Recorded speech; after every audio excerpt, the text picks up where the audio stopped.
kokan şehir Mardin. Mardin'e gelmeden önce mutlaka bu videoyu izleyin.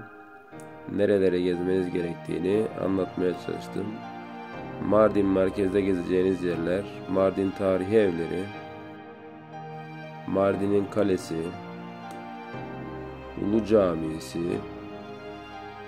Zinciriye Medresesi, Deyruz-Zafaran Manastırı,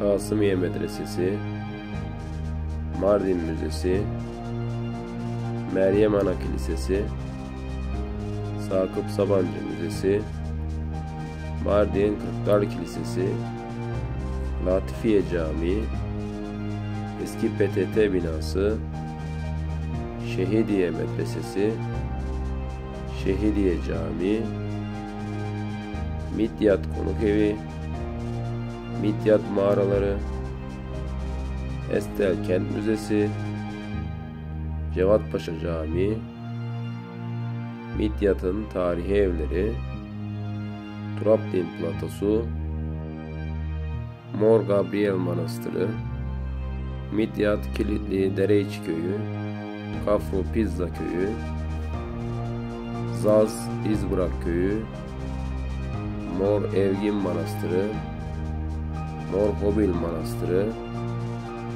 Beyaz Su, Dara Antik Kenti ve Kızıltepe Başdeğirmen Şelalesi.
Suriye Medresesi.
Bana öyle deyince sinirlendim.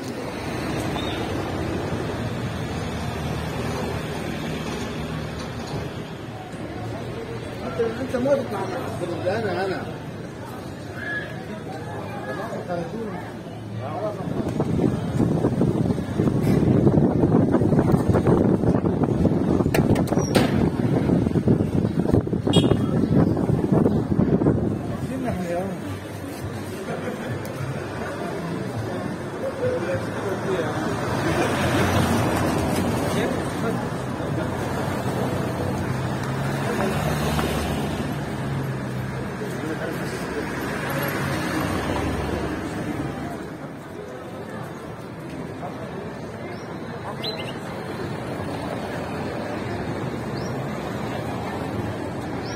Hoş geldiniz. Buyurun, restoran, teras var, manzaralı birin.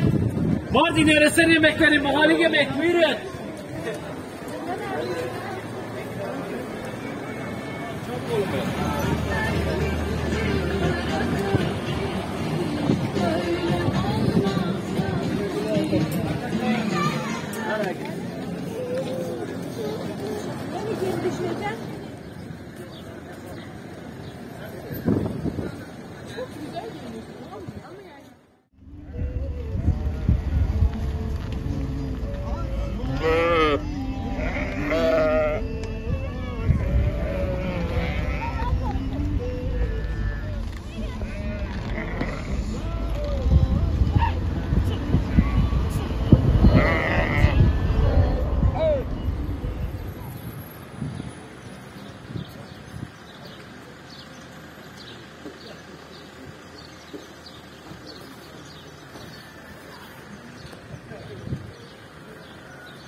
Aşkınız. Ya gelin gelin.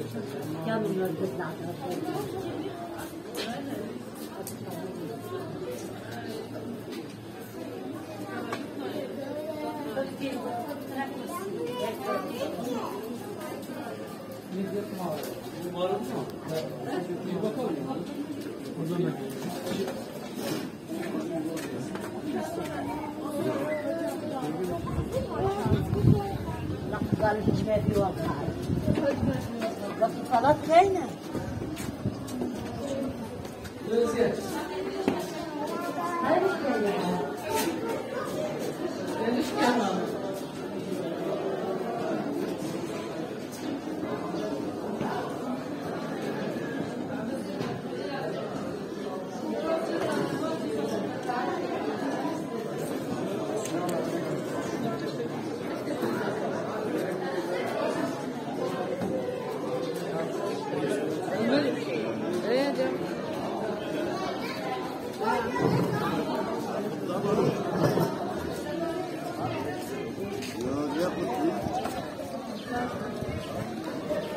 Ya kırkın hırsız denmem.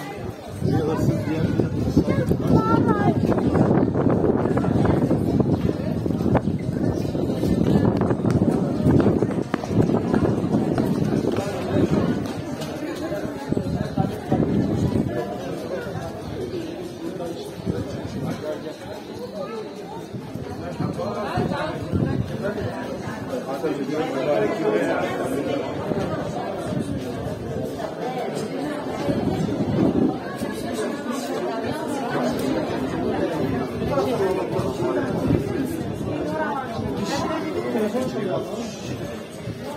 Zara. یک هوای دور آور چکری اینو یاسی سری چکری.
Alo, tatlı diyoruz. Hı hı.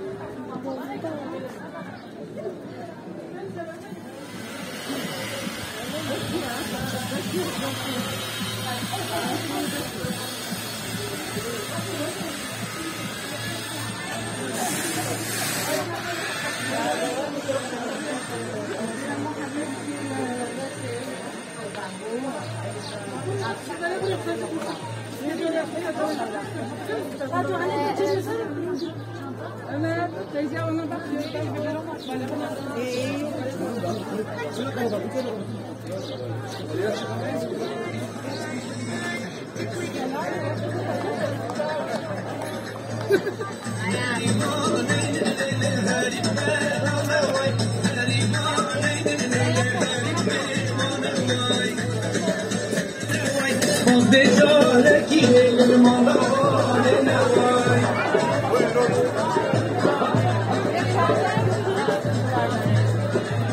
Gözüküyor mu?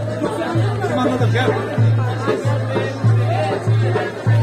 Mahmut.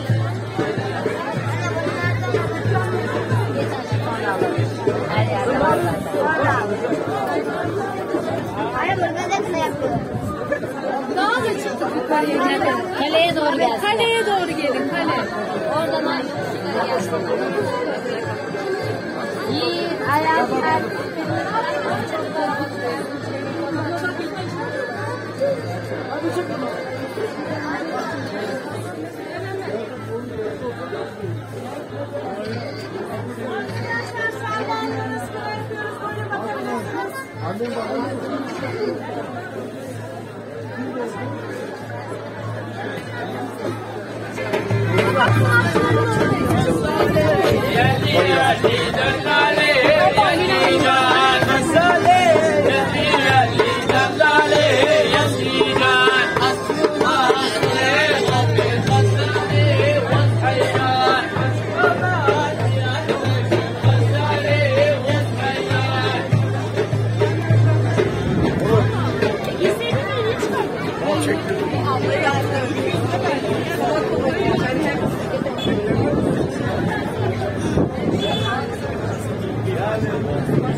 Mor Gabriel Manastırı'ndayız. Manastır bilgilendirmelerini buradan okuyabilirsiniz. Giriş ücreti herkes için 30 TL'dir. Öğretmen ya da müze kartı geçerli değildir. Tamamen taş yapıdan oluşmuştur.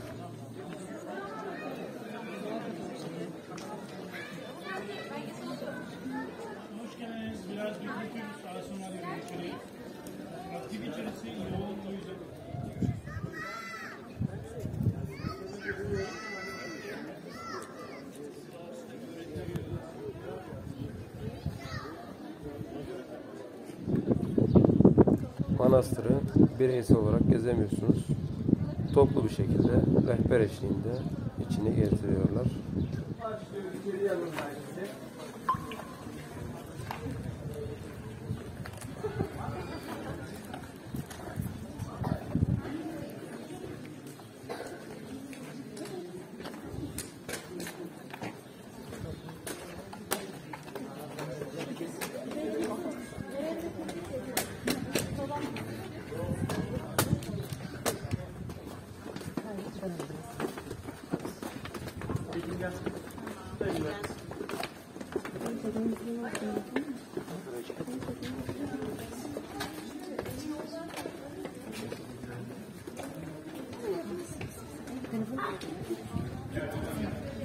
Manastırı toplu bir şekilde geziyoruz. Burada sürekli olarak 60 kişi yaşamakta. Bunlardan biri ve Elbaşı metropolit kendisi Süryani'nin ortadan dini bir yönetim sağlamakta. 3 rahip, 14 rahibe. Onlar buraya inziva hayatı yaşamak için geliyorlar. 20 öğrenci ve bir çalışan personel. Hatta bu bahsettiğim manastır sakinleri yukarıda yaşıyorlar. Bu yüzden üst katlar geziye kapalıdır.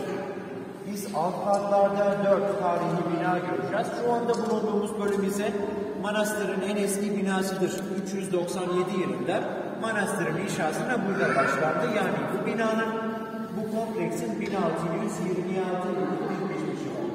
Kilisinin tavanları ise Bizanslar döneminde tamamıyla altın gümüş mozaiklerle kaplanmıştı. Yalnız bunlar Timur döneminde yağmalandı. Sadece burada gördüğümüz mozaikler sağlam. İnceleyebiliriz. Fotoğraf aldıktan sonra toplu bir şekilde diğer tarihi mekanlara doğru devam ederiz. Buyurun.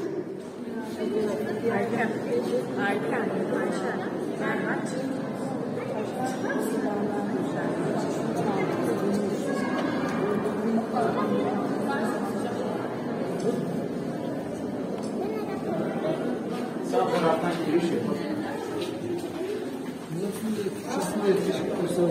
Misafirler, burası ise manastırın eski yemekhanesi. Tarihte Teodora Kubbesi diye geçiyor. Burayı İstanbul'daki Ayasofya'yı inşa ettiren Justinian'ın eşi Teodora göndermiş olduğu maddi bağışlarıyla 540 yılında inşa ediyor. İlk inşa amacı bir vaftizhane olarak kullanılması, daha sonra yemekhane ve toplantı salonu amacıyla da kullanılıyor. Binanın özelliği dıştan kare, içten kuble şeklinde görünüme sahip olması, tavanda gördüğümüz küçük boşluklarla mikrofon, akustik özelliği sağlıyor. Zaten ekonomiyi hissediyoruz. Yankı yapan bir bina. Dediğim gibi burası zamanında toplantı salonu amacıyla da kullanıldığı için böyle bir sistem geliştirildi. Ortada gördüğümüz taş ise buraya civar köylerden 7. yüzyılda getirildi ama bu teknisi diye geçiyor ve hamur yoğurma işlemlerinde kullanıldı. Hatta sadece küçük bir haznesi var. Hamur yoğurunca orada maya ölçülüğü böyle diğer taraftaki ileri ve karşılanacak oradan sonra oradan emesin diye. Sağ tarafta da paket bazı gibi çöplerinden yapılmış. Yakından inceleyebiliriz. Fotoğraf aldıktan sonra bu taraftan gerisi doğru devam edeceğiz. Buyurun.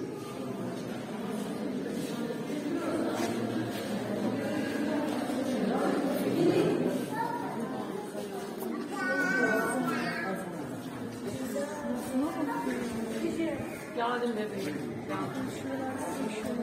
Muhtemelen pardon.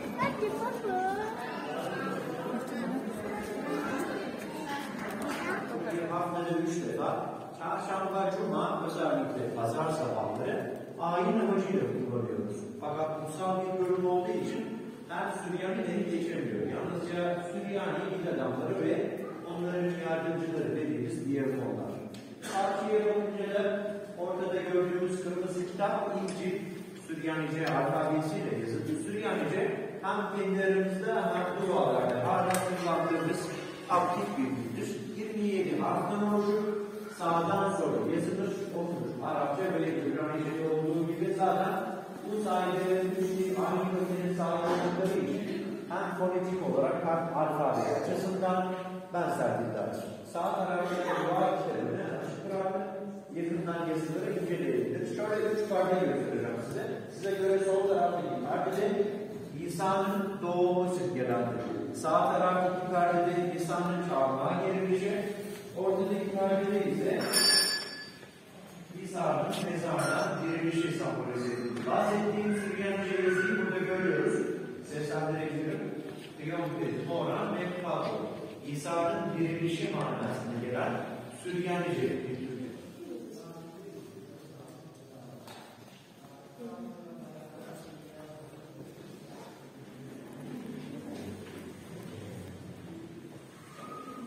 gördüğünüzde çıkıntıdan bahsediyorum.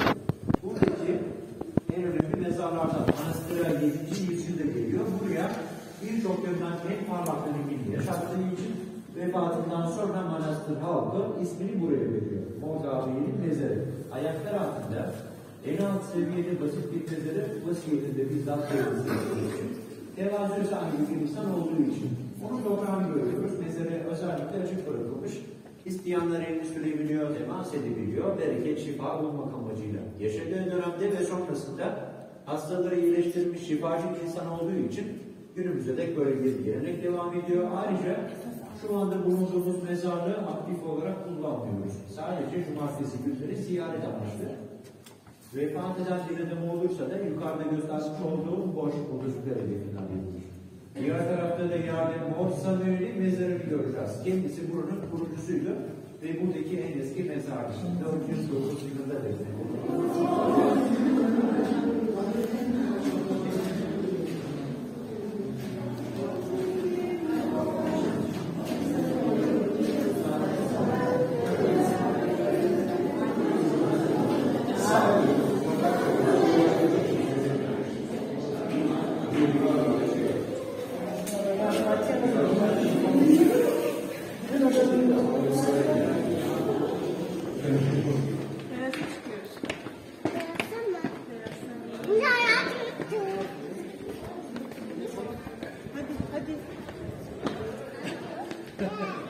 Bak bıraktım ben.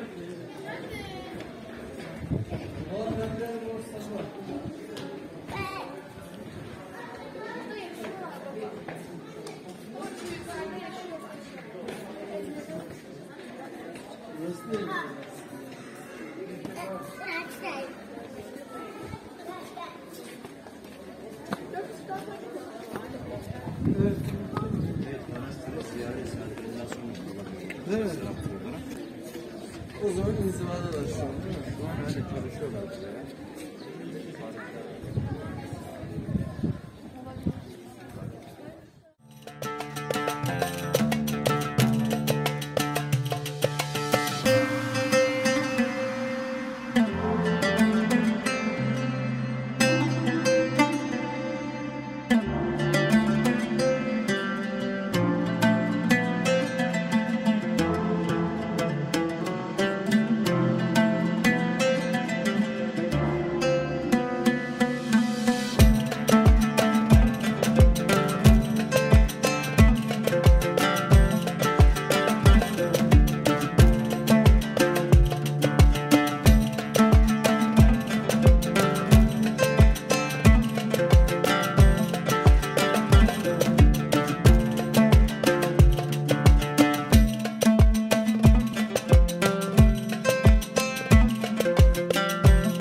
Kafra köyündeyiz. Pardon. Köy yemeğe demesek mi acaba?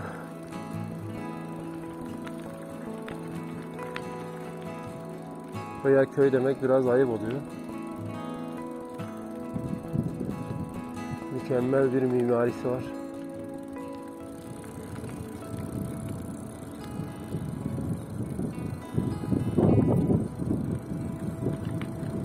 Gerçekten harika. Gerek yerleşim yeri olarak, gerek evlerin yapısı olarak.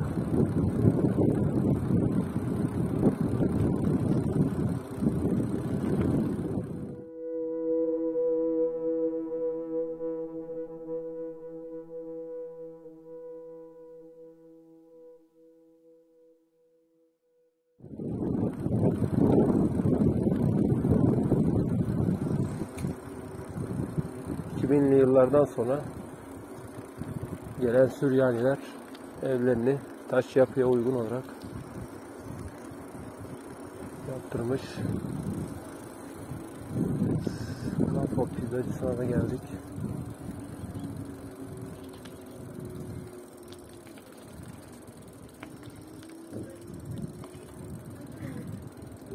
Şöyle köye bir tur atalım, ondan sonra dönelim.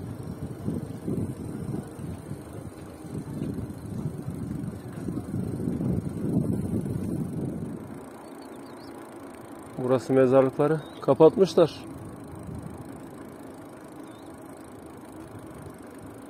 Mesela buradaki kiliseye de giriliyordu.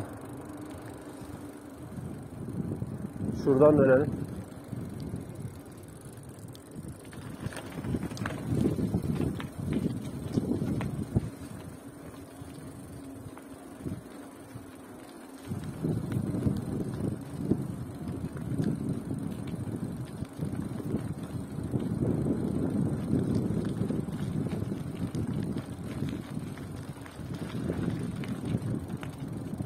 Mor Yakup Kilisesi'ne geldik.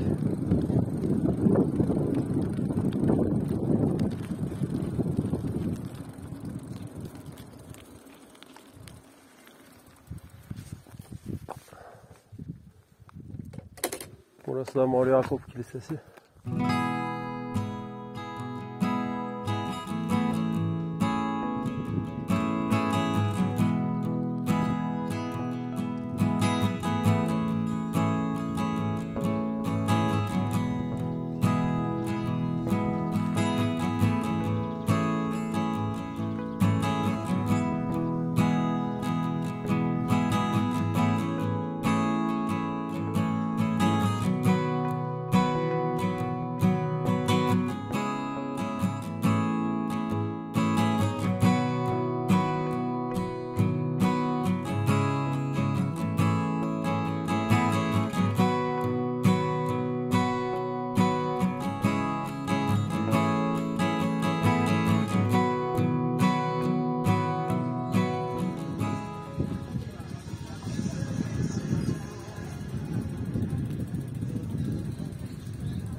Siparişler buradan veriliyor.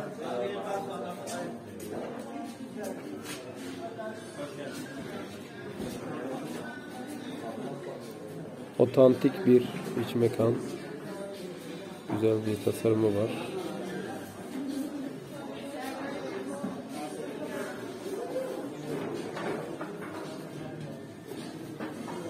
Nostaljik bir sobamız. Buradaki ürünler tamamen ahşap.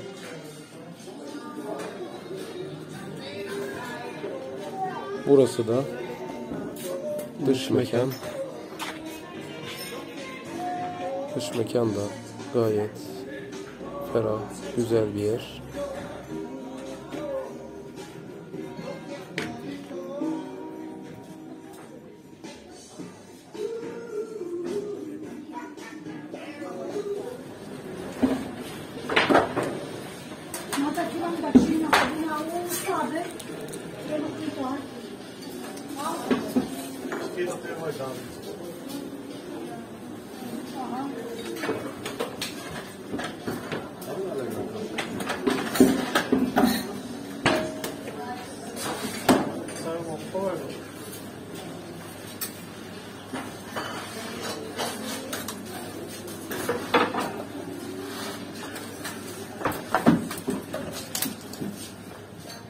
Buraya gelecekler için önemli bir uyarı.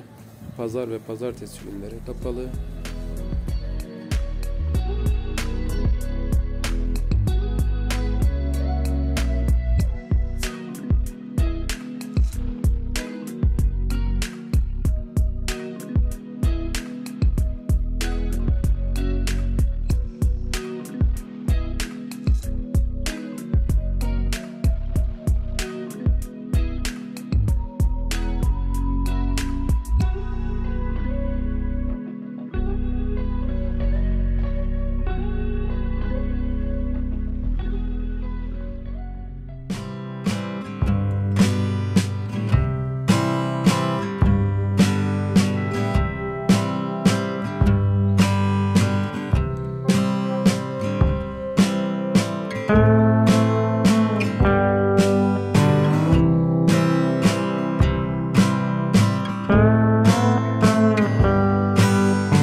Geçiyorum oraya.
Herkese selamlar. Bugün Mardin Dara Antik Şehri'ndeyiz. Antik şehir diyoruz çünkü milattan önce 3 ila 1. yüzyıllar arasında kurulmuş, Türkiye'de ve dünyada nadir olan yerlerden birisi.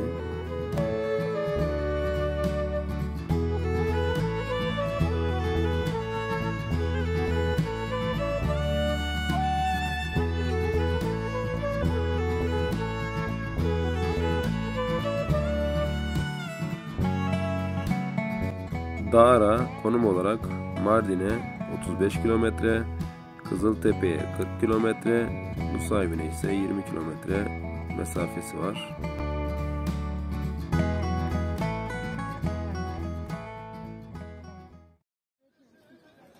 İlk olarak Mardin Dara'nın taş ocaklarını ve kaya mezarlarını gezeceğiz.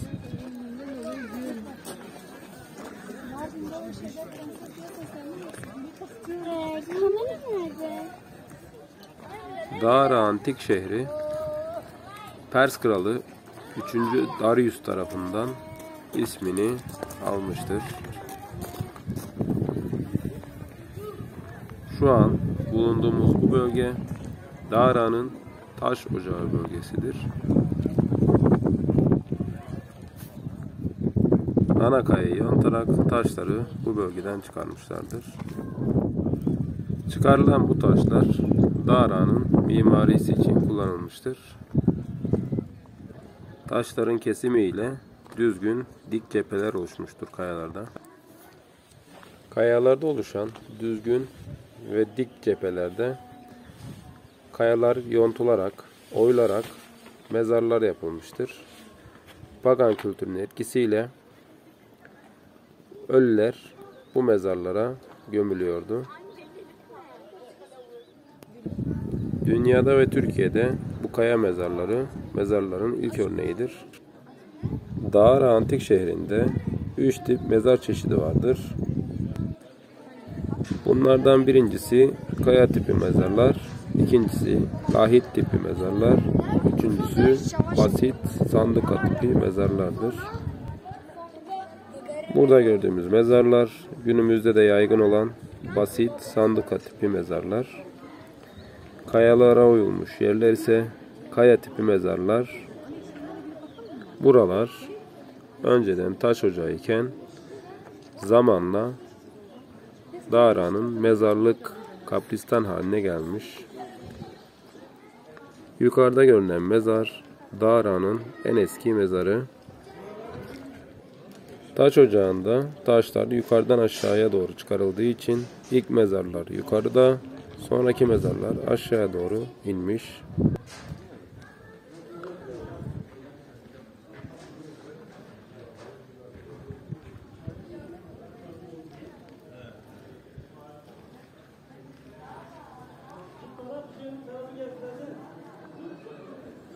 Kaya mezarlarının örneklerini burada yakından görelim.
Burası ise galeri mezar, toplu mezar yani.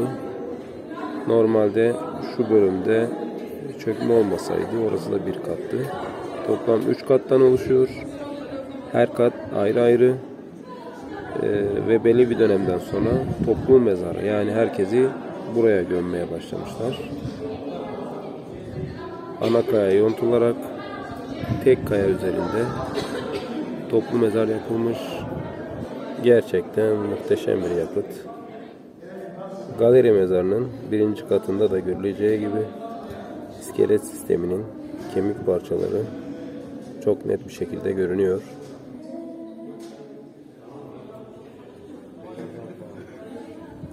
Çok büyük ve geniş bir alan. Gerçekten merdiven de yapılmış aşağıya doğru. Şuradan aşağıya doğru iniyorsunuz. 1, 2, 3. kat zaten burası. Buranın da restorasyonu güzel yapılmış. Yürüdüğünüz yerde aşağıya da camlardan rahatça görebiliyorsunuz. Buranın da çok ciddi bir ziyaretçi sayısı var. Yerli ya da yabancı. Çok ziyaret eden var. Gerçekten muhteşem bir yer.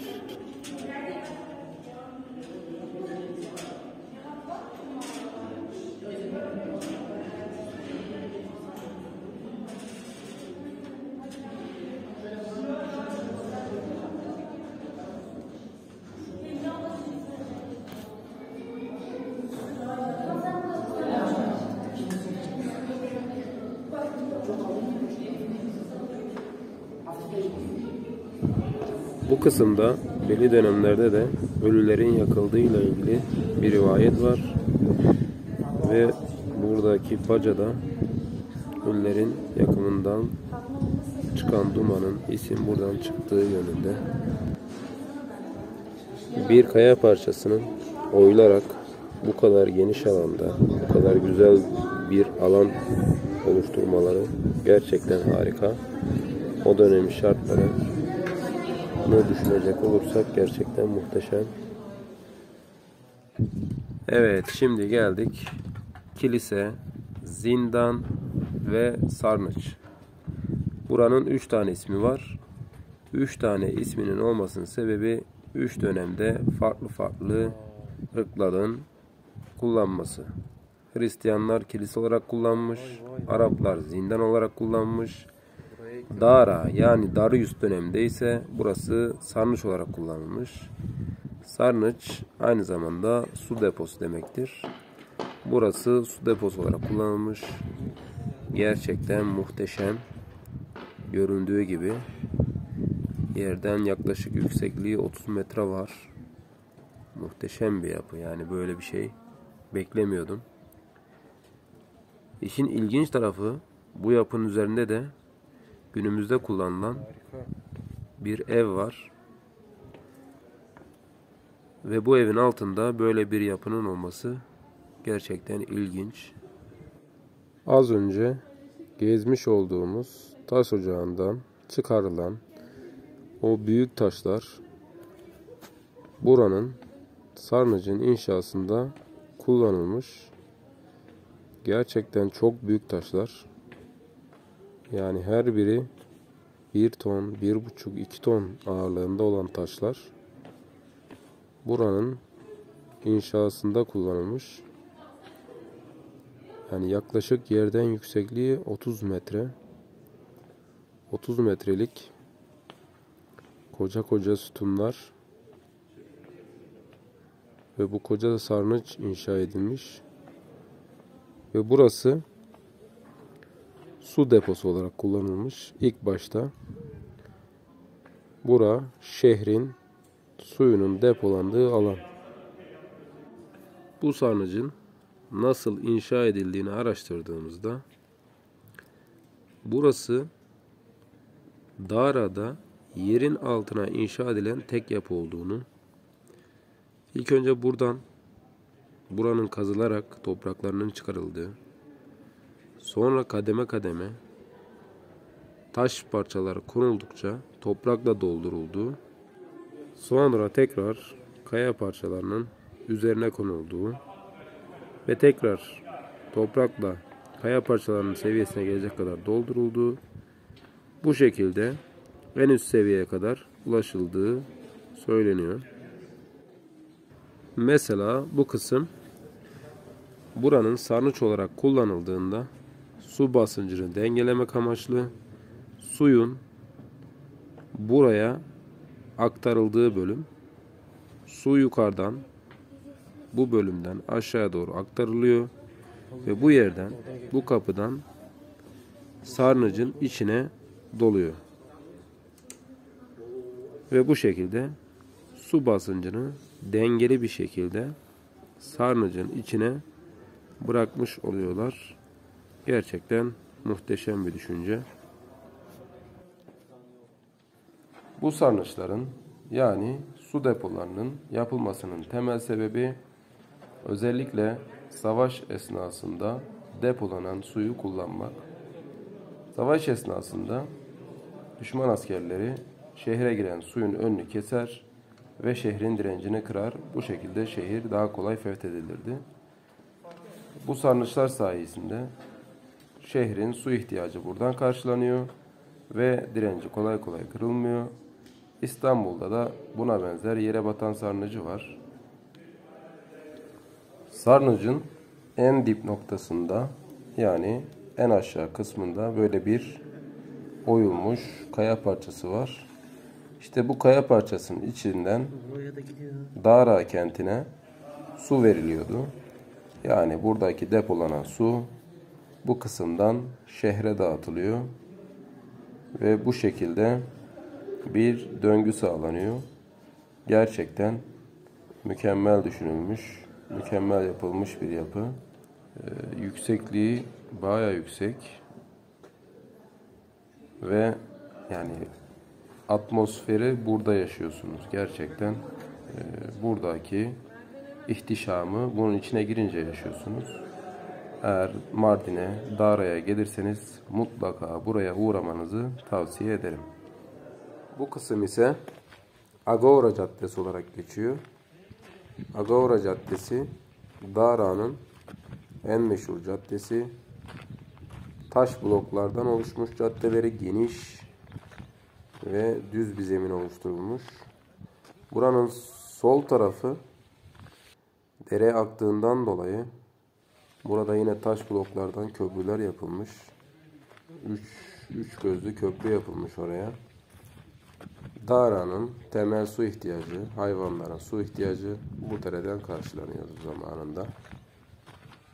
Buradaki sağ kısımdaki yerler ise şehrin alışverişinin yapıldığı, ticaretinin döndüğü dükkanlar. Karşımızda zaten bir değirmen taşına benzer bir şey var. Yani buralar yıkılmış ama hala tam bozulmamış. Bunların birer dükkan olduğunu görebiliyoruz. Bu dükkanların birçoğunun arka tarafının atölye olarak kullanıldığı, hatta yine bunun burada gelirseniz çok net bir şekilde görebiliyorsunuz. Atölye olarak kullanıldığı söyleniliyor. Gördüğünüz gibi burada çok büyük beton bloklar var. Bu kısım ise şehrin surlarını oluşturuyor. Dara antik şehrinin 3 tane kapısı vardı. Bu 3 kapısından, bunlar sur kapısı tabii. Bu 3 kapısından bir tanesi bu kısım. Surların birçok yeri yıkılmasına karşın birçok yeri de hala dimdik ayakta. Muhteşem bir yapı. O zamanın şartları düşünülürse.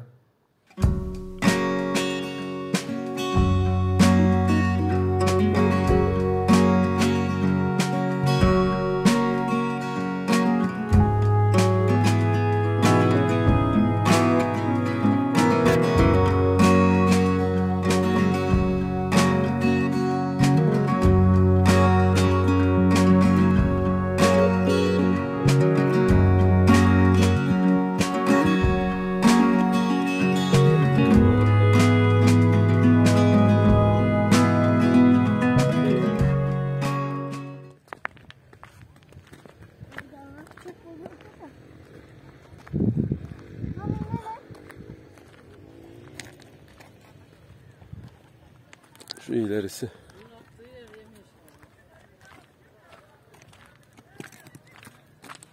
Mezopotamya.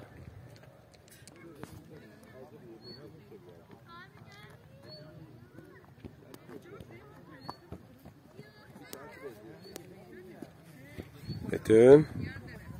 Abi, Furkanlar nereye gidiyor?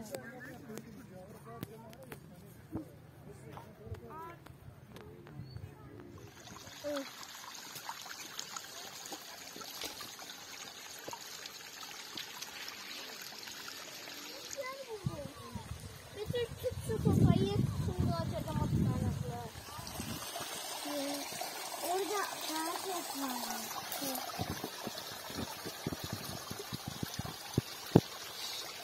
Tutma. Güzel güzel.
Normalde buralarda hep su akıyor ama su az olduğundan, yağış az olduğundan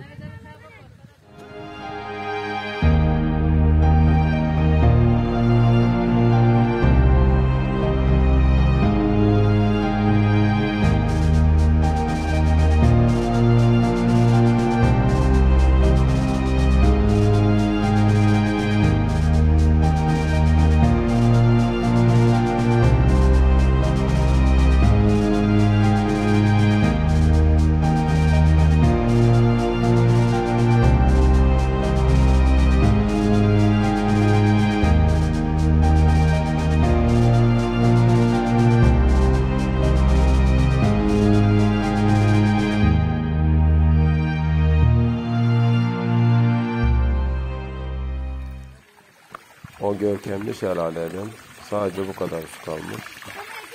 Bu da yağışın ne kadar az olduğunu gösteriyor.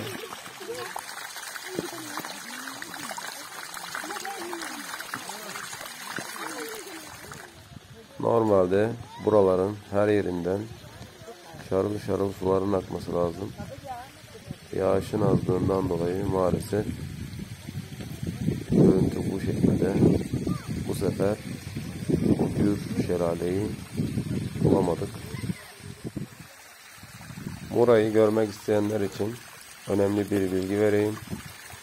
Buraya muhakkak kış bitiminde, yani ilkbahar ya da Ocak, Şubat, Mart aylarından gelin. Yoksa bu şelale mevsimsel, yani belli bir dönemlerde bu kadar gür akıyor. Onun harici sadece bu kadar. Hatta belki bu suyu da bulamayabilirsiniz. Gördüğünüz gibi buralar her taraf susuz kalmış.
Furkan, Betül, ne yapıyorsunuz?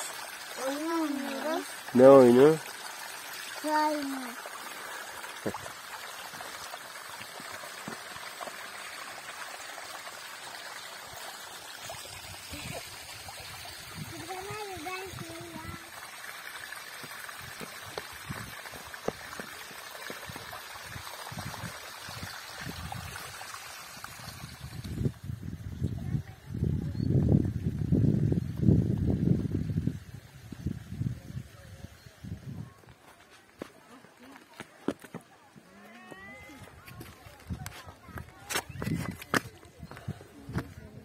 Oo, bak su kanalına bak.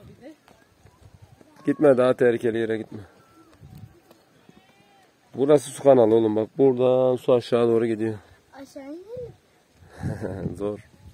Duruyor o, bak şurada bir yeri vardır. Buradan aşağı. Bak, giriş yeri yapmışlar. Evet. Betül dikkat et, düşeceksin. Baba, küçükler ısırır mı yoksa büyükler ısırır mı?